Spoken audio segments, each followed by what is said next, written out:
નમસ્કાર દર્શક મિત્રો, હું છું રિપોર્ટર યાસીન ભાગોર અને આપ જોઈ રહ્યા છો ફતેપુરા લાઈવ। આજના મહત્વના સમાચારની વાત કરીએ તો ગણેશ ચતુર્થીને અનુલક્ષીને ફતેપુરા પોલીસ મથકે પીએસઆઈના અધ્યક્ષ સ્થાને શાંતિ સમિતિની બેઠક યોજાઈ।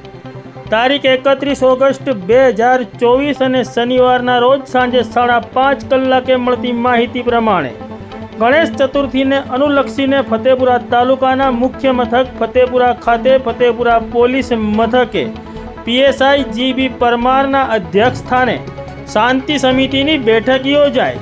આ બેઠકમાં ફતેપુરા પોલીસ મથક વિસ્તારના ગણેશ મંડળના આયોજકો તેમજ ડીજે સંચાલકો તેમજ આજુબાજુના ગામોના સરપંચો તેમજ આજુબાજુના વિસ્તારના આદિવાસી સમાજના અગ્રણીઓ અને આગેવાનો તેમજ ફતેપુરા નગરના હિન્દુ અને મુસ્લિમ સમાજના અગ્રણીઓ અને આગેવાનો ઉપસ્થિત રહ્યા હતા।